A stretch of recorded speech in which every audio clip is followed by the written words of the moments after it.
이 시간 하나님의 말씀을 보겠습니다. 신약 성경입니다. 에베소서 말씀입니다. 신약 성경 에베소서 6장입니다. 제가 가지고 있는 성경으로는 316페이지에 있습니다. 신약 성경 316페이지 에베소서 6장입니다. 4절 말씀을 보겠습니다. 6장 4절 말씀입니다. 이 기록된 말씀을 같은 목소리로 두 번 반복해서 읽겠습니다. 읽으실 때 하나님의 음성을 듣는 복된 시간 되시기를 바랍니다. 읽겠습니다. 또 아비들아, 너희 자녀를 노엽게 하지 말고 오직 주의 교훈과 훈계로 양육하라. 또 아비들아, 너희 자녀를 노엽게 하지 말고 오직 주의 교훈과 훈계로 양육하라. 아멘. 함께 예배하는 모든 분들 가운데 이 말씀의 축복이 함께 하시기를 주님의 이름으로 축원합니다. 읽은 말씀에 의지해서 예수를 알아야 가짜 두려움을 이긴다는 제목으로 어린이 주일 하나님의 말씀을 전하겠습니다. 오늘 에베소 6장 4절, 또 아비들아 너희 자녀를 노엽게 하지 말고 오직 주의 교훈과 훈계로 양육하라 라는 이 말씀은 단순히 자녀에게 화내지 말라는 뜻이 아닙니다. 자녀의 마음에 분노가 쌓이도록 양육하지 말라는 의미입니다.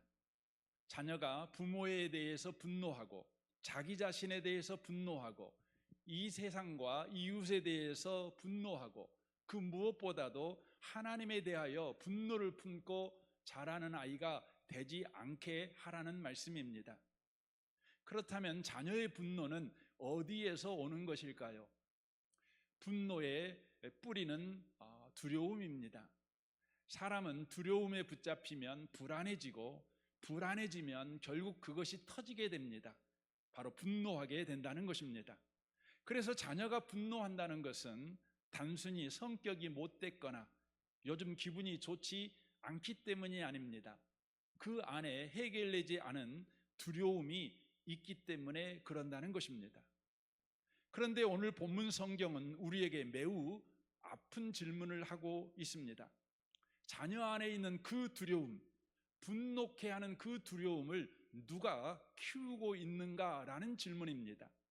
오늘 성경은 그 책임을 바로 부모에게 묻고 있습니다. 아비들아, 너희 자녀를 노엽게 하지 말라. 다시 말하면 부모의 말과 태도와 자녀에 대한 기대가 자녀 안에 두려움을 키우고 분노를 만들어낸다는 것입니다.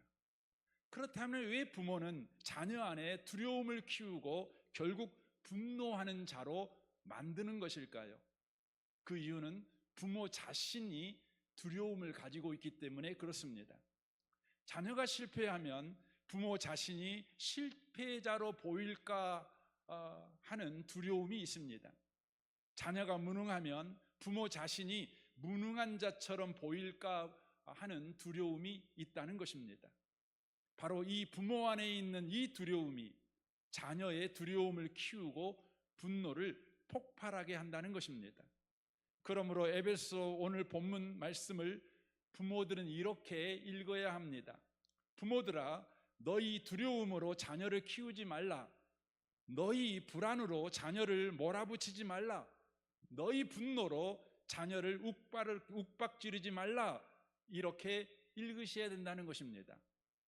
성경을 보면 원래 두려움은 사람에게 꼭 필요한 것이었습니다. 하나님이 사람을 살리기 위해서 주신 질서였다는 것입니다. 창세기 2장 16절입니다. 동산 각종 나무의 열매는 네가 임의로 먹되 선악을 알게 하는 나무의 열매는 먹지 말라. 네가 먹는 날에는 반드시 죽으리라 라고 말씀하십니다. 이 하나님의 말씀 안에는 사람을 지키시려는 하나님이 주신 두려움이 있습니다. 그러니까 사람을 지키기 위해서 하나님께서 바로 두려움을 인간에게 주고 있다는 것입니다. 어떤 두려움입니까? 하나님을 떠나면 죽는다는 두려움을 주셨습니다.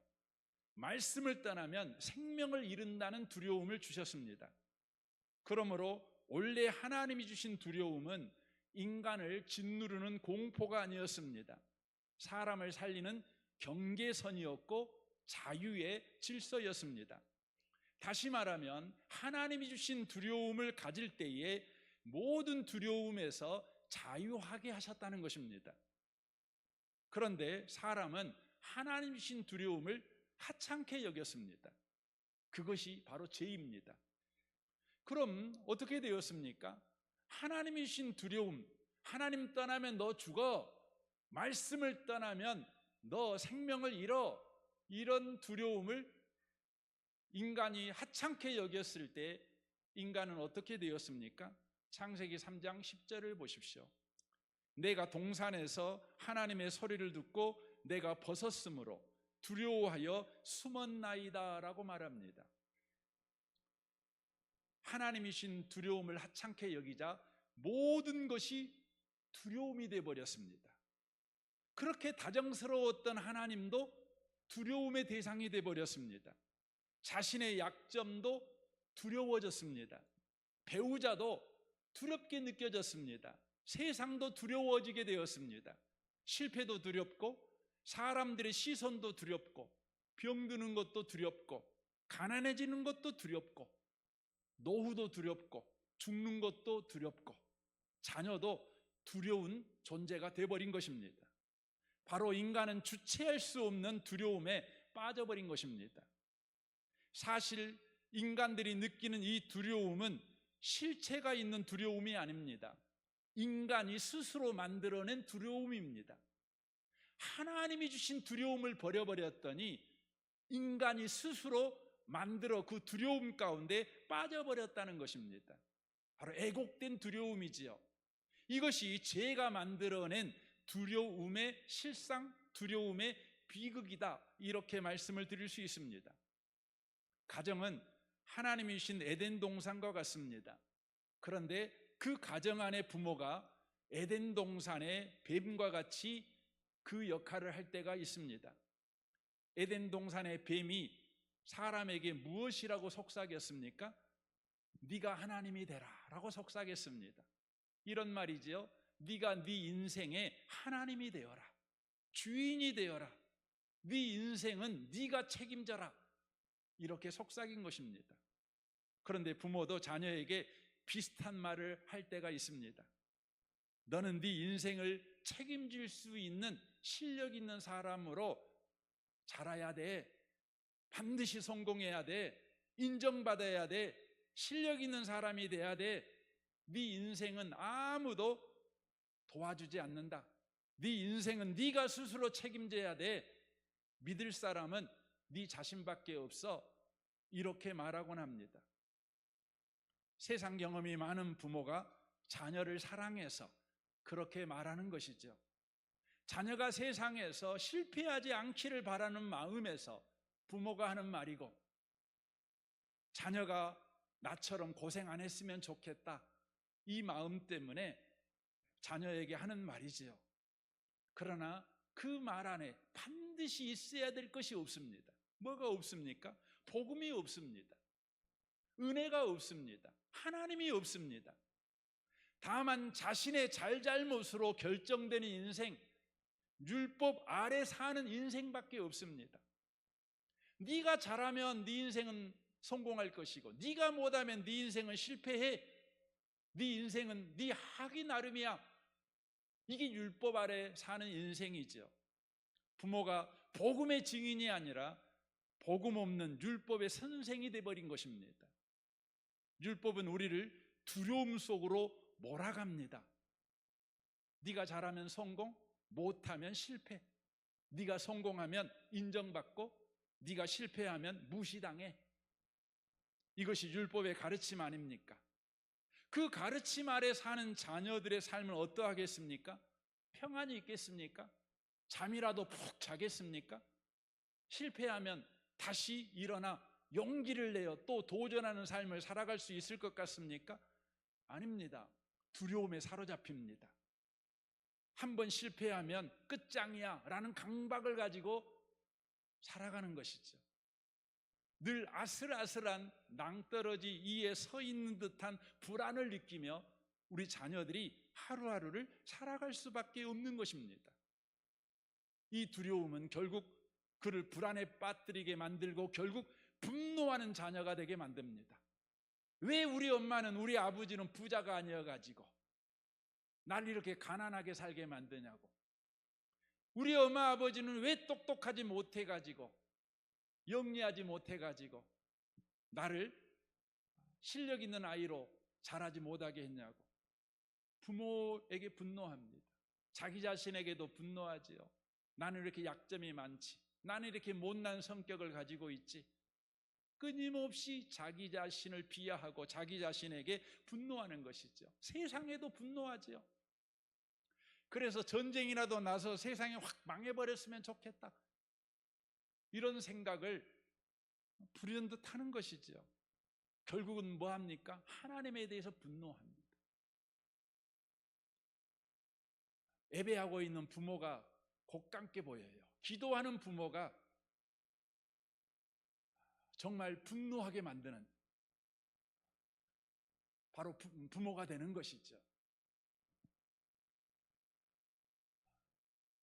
하나님이신 두려움을 하찮게 여길 때 사람은 스스로 만든 두려움에 빠져서 그렇게 불안함 가운데 분노하는 인생을 살아가게 된다는 것이죠. 자녀를 그렇게 우리는 만들고 있다는 것입니다. 그렇다면 어떻게 하면 분노하는 자녀를 우리는 평안 가운데 있는 자녀, 소망 가운데 있는 자녀로 만들어낼 수 있는 것일까요? 예수님은 누가복음 12장에서 이렇게 말씀하십니다. 내가 내 친구 너희에게 말하노니 몸을 죽이고 그 후에는 능히 더 못하는 자들을 두려워하지 말라. 마땅히 두려워할 자를 내가 너희에게 보이리니 곧 죽인 후에 또한 지옥에 던져 넣는 권세 있는 그를 두려워하라. 내가 참으로 너희에게 이르노니 그를 두려워하라. 예수님은 우리에게 이렇게 말씀하시는 것입니다. 마땅히 두려워할 분을 두려워하라. 그러면 네가 만든 두려움에서 너는 벗어나게 된다. 만들어진 두려움에서 해방할 수 있다. 이렇게 말하는 것입니다. 우리가 세상을 두려워하는 이유는 뭘까요? 하나님을 충분히 두려워하지 않기 때문에 그러는 것입니다. 사는 게 왜 겁납니까? 함께 계신 그 주님을 충분히 두려워하지 않기 때문에 그러는 것입니다. 그래서 잠언에서는 이렇게 말씀합니다. 29장 25절입니다. 사람을 두려워하면 올무에 걸리거니와 여호와를 의지하는 자는 안전하리라 라고 말씀합니다. 사람은 두려워할 필요가 없는 대상입니다. 그런데 그 사람을 두려워하면 결국 올무에 걸린다는 것이죠. 사람의 시선에 묶이고 평가에 묶이고 그 사람의 말에 묶여 인생을 살아간다는 것입니다. 거기에서 해방되는 방식은 뭡니까? 하나님을 의지하는 것입니다. 그러면 자유가 일어나게 된다는 것이죠. 그러므로 만들어진 두려움, 내가 만든 두려움, 내 생각이 만든 두려움, 내 환경과 내 상황과 내 조건에서 내가 만든 두려움에서 벗어나는 길은 단순히 마음을 강하게 먹는 것이 아닙니다. 적극적인 사고방식을 갖는 것도 아니고 긍정의 힘을 믿고 긍정적인 생각을 하는 것도 아닙니다. 바로 하나님을 의지하는 것입니다. 진짜 두려워할 자를 두려워하는 것입니다. 하나님만 두려워하는 것입니다. 하나님을 두려워한다는 것을 구약 성경에서는 경외라는 단어로 표현합니다. 이 경외라는 단어는 공포를 이야기하는 것이 아닙니다. 이 단어를 어떤 학자는 한 단어로 이렇게 표현했습니다. 와, 이게 경외다, 이렇게 표현했어요. 여러분이 정말 아름다운 광활한 자연 앞에 서면 와 하고 여러분과 제가 감탄하게 되지요. 그러니까 하나님을 두려워한다는 것은 하나님이 누구이신지를 알 때에 그 앞에 와 이렇게 반응할 수밖에 없는 것, 이게 하나님을 두려워하는 것, 이게 바로 경외라고 하는 것입니다. 하나님을 두려워한다, 하나님을 경외한다는 것은 바로 하나님에 대하여 이 두 가지의 와 반응을 하는 것입니다. 그 첫 번째가 뭐냐면 하나님의 거룩하심입니다. 그리고 하나님의 사랑입니다. 그래서 이렇게 표현할 수 있습니다. 하나님을 두려워한다는 것은 하나님의 거룩하심과 하나님의 사랑에 와 압도당하는 것입니다. 벌벌 공포에 떠는 것이 아니라 하나님의 거룩하심에 압도당하고 하나님의 사랑에 압도당하는 것입니다. 하나님의 거룩하심 앞에 와 하고 반응할 수밖에 없고 하나님의 사랑 앞에 와 하고 반응할 수밖에 없는 상태, 바로 그것이 하나님을 경외하는 상태, 하나님을 두려워하는 바로 상태다, 이렇게 말씀을 드릴 수 있습니다. 하나님의 거룩하심과 하나님의 사랑을 온전하게 드러내 보이는 현장이 있습니다. 그 현장이 어디냐면 바로 십자가입니다.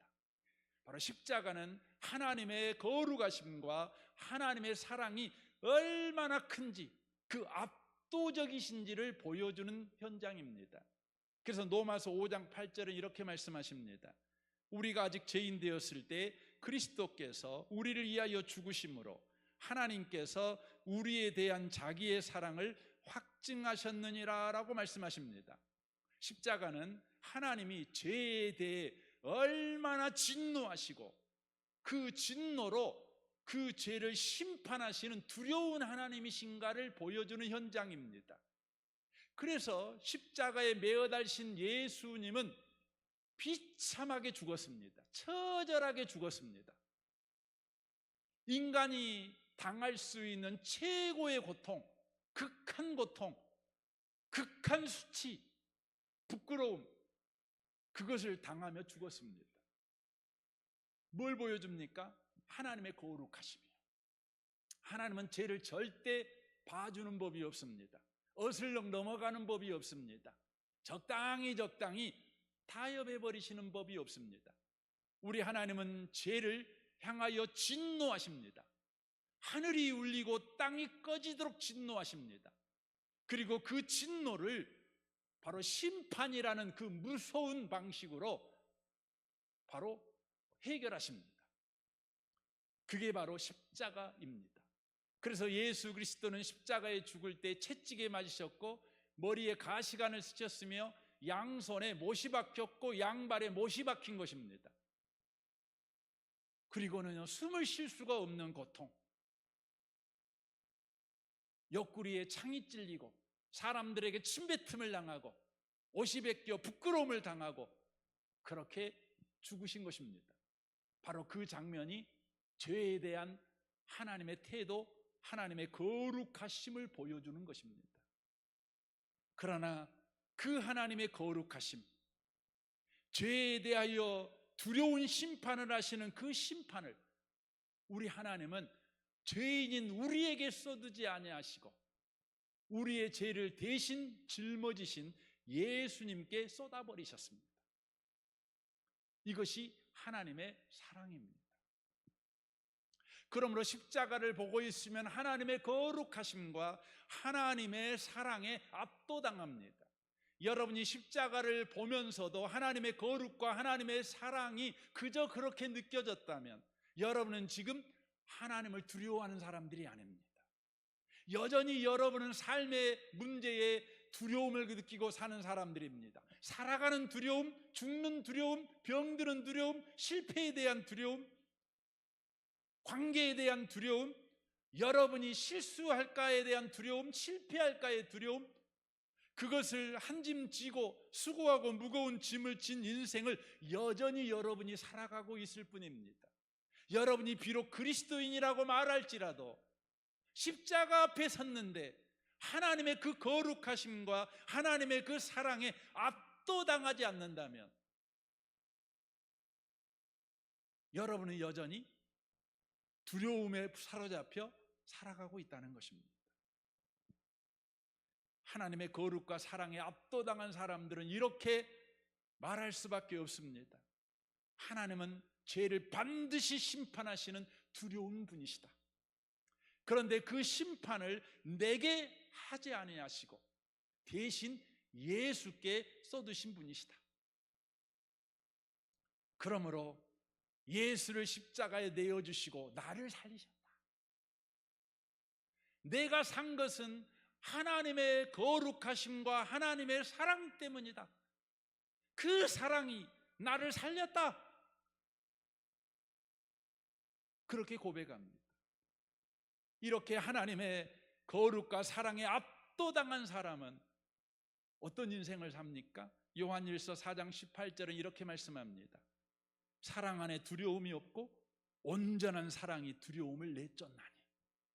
사랑 안에 두려움이 없고 온전한 사랑이 두려움을 내쫓나니. 십자가의 사랑만이 온전한 사랑이지요. 부족하지 않지요. 지금부터 영원토록 우리를 구원할 만한 온전한 사랑이지요. 그 십자가의 사랑에 압도당한 사람은 그 안에 있는 두려움이 다 쫓겨나가 버린다는 것이지요. 사람의 시선도 평가도 비난도 병든 문제도 가난의 문제도 실패의 문제도 죽는 문제도 거대한 태풍인 줄 알았는데 그저 그렇게 지나가는 작은 바람에 불과했다는 것을 알게 된다는 것입니다. 자녀 문제도 미래 문제도 관계 문제도 하나님 앞에서 다시 보이기 시작합니다. 그 실체가 진짜 보입니다. 나를 마구 흔들었던 것, 나를 잠 못 자게 만들었던 그 공포, 그 두려움, 그것들이요 나를 흔들 실력도, 나를 흔들 감도, 나를 흔들 수준도 안 된다는 것을 알게 됩니다. 다윗이 바로 그것을 알았지요. 그래서 바울은 이렇게 고백합니다. 시편 56편 3절입니다. 내가 두려워하는 날에는 내가 주를 의지하리이다. 혈육을 가진 사람이 내게 어찌하리이까? 라고 고백합니다. 다윗은 내가 두려워하는 날에라고 고백하고 있습니다. 이 말은 다윗에게 두려움이 있었다는 것이지요. 두려운 형편과 두려운 조건과 두려운 상황이 있었다는 것 아닙니까? 자기를 두렵게 하는 사람들이 있었다는 것 아닙니까? 그러나 그 두려움 속에 하나님을 의지합니다. 하나님의 거룩과 하나님의 사랑을 전적으로 의지했다는 것이죠. 그러자 하나님의 크심 때문에 온수가 두렵지 않았습니다. 아니, 자기 자신이 만든 두려움이요 아무것도 아니라는 걸 알게 되었습니다. 그래서 그는 이렇게 고백합니다. 혈육을 가진 사람이 내게 어찌하리이까? 혈육을 가진 사람이라는 것이 뭡니까? 늙고 병들고 죽을 수밖에 없는 사람이 내게 무엇을 할 수 있는가? 이런 말입니다. 그러니까 나를 두렵게 만들었던 사람, 그들의 시선, 그들의 평가, 그들의 뒷말, 그들의 거짓말, 그것은 나를 두렵게 만들 실력도 아니고 나를 두렵게 만들 수준도 안 된다. 실력이 없다. 이렇게 고백하는 것입니다. 부모가 자녀에게 심어줘야 할 것이 바로 이것인 것이죠. 세상에 대한 만들어진 두려움이 아니라 하나님의 사랑에 압도당하는 바로 삶, 그것을 우리 자녀에게 줘야 된다는 겁니다. 하나님이 주신 두려움을 가져야 된다는 것이지요. 내가 만든 두려움 말고요, 사람이 만든 두려움 말고요, 환경을 보면서 내가 생각으로 만든 두려움 말고요, 하나님이 주신 두려움은 뭡니까? 하나님의 거룩과 하나님의 사랑에 압도당하는 것입니다. 그럼 어떻게 우리 자녀를 하나님의 거룩과 사랑에 압도당하도록 가르칠 수 있습니까? 오늘 본문은 그것을 우리에게 가르쳐 줍니다. 에베소 6장 4절을 보겠습니다. 또 아비들아 너희 자녀를 노엽게 하지 말고 오직 주의 교훈과 훈계로 양육하라. 오직이 붙었어요. 꼭 이렇게만 해야 된다. 뭘요? 주의 교훈과 훈계로 양육해라. 너의 교훈과 훈계로 양육해라 이렇게 말하고 있는 것이 아니에요. 주의 교훈과 훈계로 양육하라 라고 말씀하는 것입니다. 이 말씀은 성경책 가지고 자녀들에게 잔소리해라, 너 이렇게 살아야 돼, 이렇게 가르치라는 의미가 아닙니다. 여기에 나온 주의 교훈이라는 말은 주님이 가르치는 바른 길이라는 뜻입니다. 주님이 가르치는 바른 길을 가르쳐라 이거지요. 훈계는 뭡니까? 훈계는요, 주님께서 가르치는 잘못된 길에서 돌이키는 것을 가르쳐라 이것입니다. 그래서 교훈은 주님이 가르치는 바른 길, 훈계는 주님이 가르치는 잘못된 길, 이렇게 생각해도 됩니다. 쉽게 말하면 주님이 누굽니까? 예수님이시죠. 그러니까 예수님이 가르치는 길을 가르쳐줘라. 이게 뭐예요? 주의 교훈과 훈계로 양육해라 이런 의미입니다. 여러분, 예수님이 가르친 길이 뭐죠? 요한복음 14장 6절에서 이렇게 말씀합니다. 예수께서 이르시되 내가 곧 길이요 진리요 생명이니 나로 말미암지 않고는 아버지께로 올 자가 없느니라 라고 말씀합니다. 예수님이 가르치는 길이 뭐예요? 예수님 자신이에요. 예수님이 가르치는 길은 예수가 길이다. 어떤 길이냐? 아버지께 가는 길이다. 그래서 예수라는 길을 따라가면 그 길 끝에서 누구를 만나요? 아니, 그 길 위에서 누구를 만나요? 아버지신 하나님을 만난다는 거예요. 이건 놀라운 가르침, 놀라운 진리입니다. 여러분, 세상 모든 종교는 신께 나아가는 길을 가르칩니다. 그렇죠. 그래서 여러분, 세상의 종교의 가르침을 따라서 신께 나아가면 그 길 끝에서 만난 신은 어떤 신일까요? 심판자의 신을 만납니다. 그래서 성철 스님은 수없이 많은 나날을 불교의 가르침을 따라서 신께 나아가는 도를 닦은 사람입니다. 그러나 그는 죽을 때 그 끝에서 누구를 만났죠? 자기를 지옥에 빠뜨리는 신을 만났어요.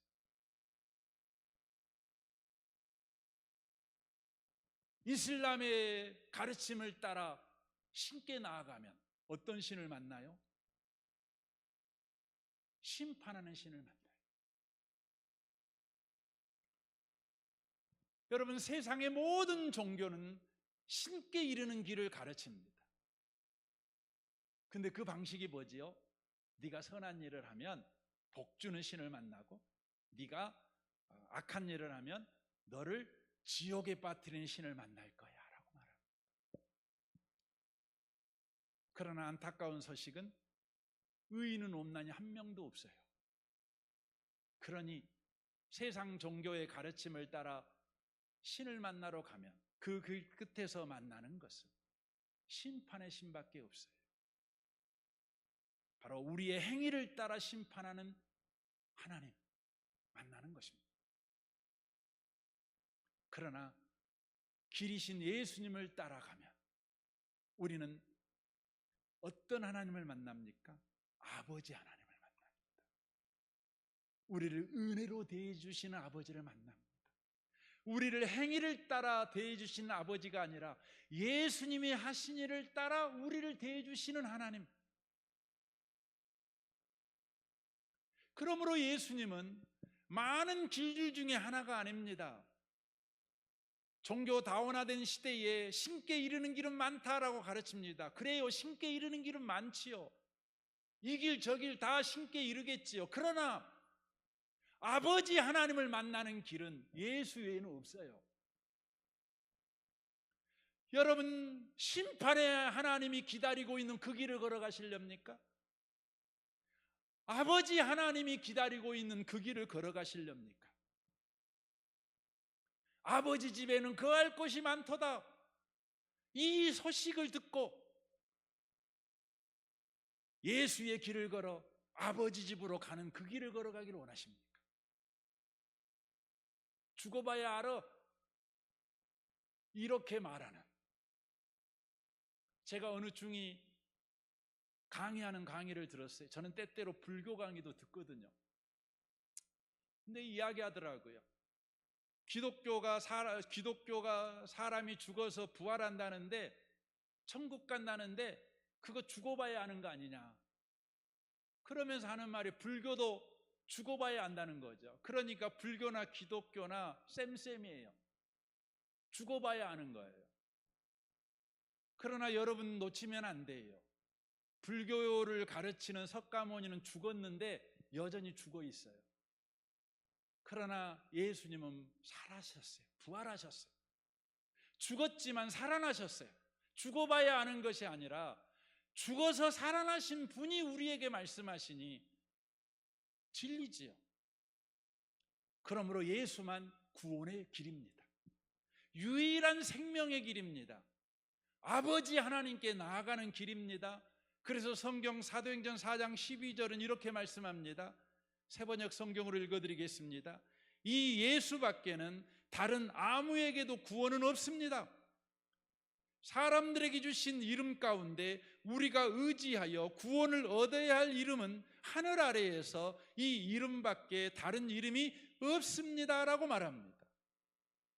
그러므로 주의 교훈과 훈계로 양육하라는 말은 결국 이것이지요. 아버지 하나님께 나아가는 유일한 구원의 길이신 예수를 가르쳐라. 예수를 만나게 해라. 예수와 함께 인생을 살게 가르쳐라. 이것이죠. 자녀가 스스로 자기 인생의 구원자가 되어 고아처럼 살게 방치하지 말고 예수님이 구원자일 줄 믿고 의지하여 하나님의 자녀로 살도록 가르쳐라, 이 말입니다.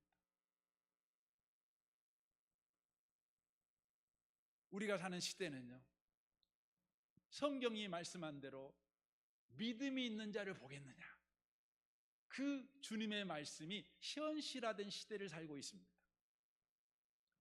특히 30대 이하의 젊은 세대가 믿음이 없어요. 교회를 점점 떠나고 교회에서 지금 사라지고 있습니다. 왜 그렇습니까? 지금 세상이 이전에 교회가 제공했던 많은 것들을 바로 빠르게 제공해 주기 때문에 그렇습니다. 이전에 우리 젊은이들이 교회에 가득 찼죠. 저도 어렸을 때 정말 조그마한 예배당인데 여름 성경학교를 하면 막 300명씩 아이들이 모였습니다. 북만 쳐도 애들이 막 왔지요. 왜 왔습니까? 교회가 재밌으니까. 교회보다 더 즐거운 곳은 없었습니다. 교회에는 음악도 있고 노래도 있고 춤도 있고 악기도 있고 정말 다양한 문화가 있었죠. 연극도 있고 또 많은 만남의 기회가 교회 안에서 주어졌습니다. 사업에도 도움이 되었죠. 결혼할 때에 배우자를 찾는 것, 교회만큼 좋은 곳이 어디가 있었습니까? 또 교회에 오면 최신 정보도 들을 수 있었습니다. 마음의 위로도 받고 또 병고침도 받았습니다. 그러나 이제 세상이 그것들을 교회보다 훨씬 더 능수능란하게 제공합니다. 교회보다 세상이 훨씬 재밌고요, 더 다양한 만남의 기회를 제공합니다. 더 좋은 음악, 더 좋은 노래, 더 좋은 악기, 더 좋은 문화, 심지어 마음의 위로도 상담도 교회보다 세상이 훨씬 잘합니다. 병도요, 교회보다는 병원이 더 잘 고칩니다. 그러므로 이제 단순히 재미 때문에 교회에 오는 사람은 오래 못 갑니다. 더 좋은 만남, 사업에 도움이 되고 또 결혼에 도움이 되기 위해서 교회 오는 사람 얼마 못 갑니다. 음악이 좋아서, 교회 분위기가 좋아서, 마음의 위로와 마음의 안정과 또 질병도 치료해 줄 수 있기 때문에 내가 교회 다녀, 이런 사람은 머지않아 교회를 떠나게 될 것입니다. 그러나 끝까지 남는 사람이 있습니다. 저는 여러분의 자녀가 끝까지 남는 자녀가 꼭 됐으면 좋겠습니다. 끝까지 남는 자녀가 누굽니까? 끝까지 남는 20대, 끝까지 남는 30대, 40대, 50대, 60대, 여러분 70대, 80대가 누굽니까? 요한복음 6장 66절을 보겠습니다. 그때부터 그의 제자 중에 많은 사람이 떠나가고 다시 그와 함께 다니지 아니하더라. 예수께서 12 제자에게 이르시되 너희도 가려느냐? 오늘 주님이 저와 여러분에게 묻는 질문입니다. 너도 갈래? 너도 세상으로 갈래? 너도 교회보다 더 재미있는 곳으로 갈래? 교회보다 더 병 잘 고치는 곳으로 갈래? 교회보다 더 마음의 위로를 주는 곳으로 갈래? 라고 물어봅니다. 그때 시몬 베드로가 대답합니다. 주여, 영생의 말씀이 주께 있사오니 우리가 누구에게 가오리까? 우리가 주는 하나님의 거룩한 자유인 줄 믿고 알았사옵나이다 라고 말합니다. 누구만 남아요? 오병이어 기적을 경험한 사람이 남는 게 아닙니다. 병 고친 사람이 남은 것이 아닙니다. 마음의 위로와 평안을 얻은 사람이 남은 것이 아닙니다. 누가 남았냐면 예수님을 바르게 아는 사람만 남았어요. 예수님이 참 하나님이며 유일한 구원자, 아버지 하나님께 가게 하며 우리를 그분의 자녀되게 만드는 유일한 분, 아버지 집인 저 천국, 자녀의 신분으로 들어가게 만드시는 유일한 분, 그분이 예수다. 이것을 아는 사람만 남는다는 것입니다. 그러면 우리 자녀에게 필요한 건 뭡니까? 재미입니까? 성공입니까? 여러분 자녀가 좋은 대학 척척 여러분이 기도했더니 붙는 겁니까? 아닙니다. 여러분 자녀가 여러분의 기도대로 평생 병 안 걸리고 그렇게 무병장수해지는 것입니까? 아닙니다. 여러분 자녀에게 반드시 필요한 건 뭐냐면 예수님을 바로 아는 것입니다. 다 떠납니다. 오늘 여기 앉아 계신 여러분들 가운데 예수님을 바로 모르면 여러분도 머지않아 떠날 것입니다. 예수님을 바로 아는 사람만 여전하게 예배를 지킵니다. 기도를 지킵니다. 성도라는 이 자긍심, 성도라는 이 기쁨, 이 명예, 이 자랑을 가지고 삽니다. 저는 여러분을 축복합니다. 여러분이 예수님을 바로 아는 분들이 되시기 바랍니다. 또한 여러분의 자녀가 예수님을 바로 알았으면 좋겠습니다. 그때 어떤 일이 벌어진다고요? 로마서 8장 15절 말씀만 하고 마쳤으면 좋겠습니다. 너희는 다시 무수하는 종의 영을 받지 아니하고 양자의 영을 받았으므로 우리가 아빠 아버지라고 부르짖느니라. 두려움의 영 받지 않았어요. 하나님이 주신 두려움을 하찮게 여기자 두려움의 영을 받아가지고 모든 게 두려운 거예요. 그러나 이제 예수를 믿는 사람, 예수를 바로 아는 사람에게는 양자의 영이 임하지요. 하나님의 자녀의 영이 임하지요. 하나님이 내 아버지라는 것이지요. 그러니 그는 담대합니다. 나에게는 아버지가 있어. 고아 아니야. 그러므로 에베소 6장 4절은 부모에게 이렇게 들려야 합니다. 아비들아, 어미들아, 너희가 먼저 예수님이 누구신지 바른 신앙 고백 위에 살아. 그리고 너의 두려움으로 자녀를 키우지 말라. 너의 불안으로 자녀를 몰아붙이지 말라. 다만 예수님을 바르게 알도록 자녀를 양육하라. 이 말씀이 여러분의 귀에 복음으로 들리시고 여러분 가정에 복음으로 들리시고 해답으로 들리시는 은혜가 있으시기를 주님의 이름으로 축원합니다. 아멘. 우리 같이 이 시간 기도하겠습니다. 오늘 말씀을 우리 생각하며 이 시간 기도하기를 원합니다. 우리 자녀가 예수님을 알아야 합니다. 그건 하나님의 은혜지요. 우리가 주님 앞에 엎드려야 합니다. 주여, 내 자녀가 예수를 바로 알기를 원합니다. 예수가 하나님 아버지께 가게 하는 유일한 길, 양자의 영, 하나님의 자녀가 되는 유일한 길임을 알게 하시옵소서. 내 자녀가 고아처럼 살지 않기를 원합니다. 우리도 언젠가는 우리 자녀를 놔두고 이 땅을 떠나면 우리 자녀들이 다 고아가 될 것인데, 주님, 내 자녀가 고아가 되지 않기를 원합니다. 하나님의 자녀로 살기를 원합니다.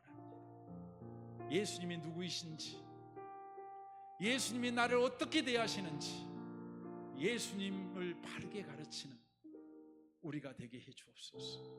우리 같이 이 시간 잠시 각자 좀 기도하는 시간을 가졌으면 좋겠습니다. 기도하겠습니다. 오 하나님 아버지, 그렇습니다. 주를 찬송하리로다. 이것이 나의 간증이요, 이것이 나의 찬송일세. 나 사는 동안 끊임없이 주를 찬송하리로다. 예수를 나의 구주 삼고 성령과 피로써 거듭나니 이 세상에서 내 영혼이 하늘의 영광 누리도다. 이것이 나의 간증이요, 이것이 나의 간증이요, 이것이 나의 찬송일세. 나 사는 동안 끊임없이 구주를 찬송하리로다. 온전히 주께 맡긴 내 영, 사랑의 음성을 듣는 중에 천사들 왕래하는 것과 하늘의 영광 보리로다. 주 안에 기쁨 누림으로 마음의 풍랑이 잔잔하니 세상과 나는 간 곳 없고 구속한 주만 보이도다. 이것이 나의 간증이요, 이것이 나의 찬송일세. 나 사는 동안 끊임없이 구주를 찬송하리로다.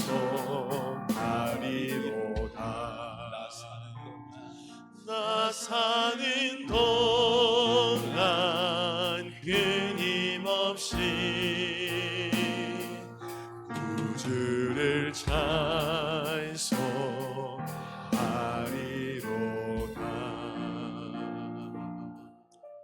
주님, 주께 간절히 구하는 것은 우리 자녀들이 예수를 바로 알고 믿는 자들이 되기를 원합니다. 우리 자녀에게 부를 구하지 않습니다. 평안을 구하지 않습니다. 저들에게 가난이 있을지라도, 저들에게 어려움이 있을지라도 예수를 내준 내 하나님으로 믿는다면 저들은 그렇게 고백할 것입니다. 내게 능력 주신 자 안에서 내가 다 감당할 수 있다. 모든 걸 감당할 수 있다. 이런 위대한 인생을 살는 까닭이 그렇습니다. 주님, 우리 자녀들이 고아로 살지 않기를 원합니다. 고아로 그렇게 버려진 자처럼, 도울 자 없는 자처럼, 자기 인생을 자기가 책임져야 될 자처럼 벼랑 끝에서 불안불안하며 살지 않기를 원합니다. 나에게는 아버지가 있다. 천지를 창조하신 하나님이 내 아버지시다. 인간의 생사하복을 주장하신 분이 내 아버지시다. 그분은 나를 대할 때마다 내 행위대로 대하지 아니하시고 예수께서 십자가에 죽으신 그 보혈의 공로를 보시고 나를 은혜로만 대하시는 분이시다. 이렇게 살아가는 우리 자녀들이 되기를 원합니다. 비겁한 자녀들이 되지 않기를 원합니다. 화랑방탕한 자녀들이 되지 않기를 원합니다. 전전긍긍하는 자녀들이 되지 않기를 원합니다. 예수 믿는 자로서 그 신비한 인생, 그 담대한 인생, 그 놀라운 인생을 사는 우리 자녀들이 되게 해 주옵소서. 예수 잘 믿는 자녀들 되게 해 주옵소서. 이 시간 헌금합니다. 헌금하는 모든 손길을 주님이 복되게 하셔서 저들이 무슨 일을 하든지 예수를 믿는 믿음으로 행하게 하여 주옵소서. 네 믿음대로 될지어다. 이 주님의 음성을 듣는 삶을 살아가게 하시옵소서. 예수님의 이름으로 기도합니다. 아멘.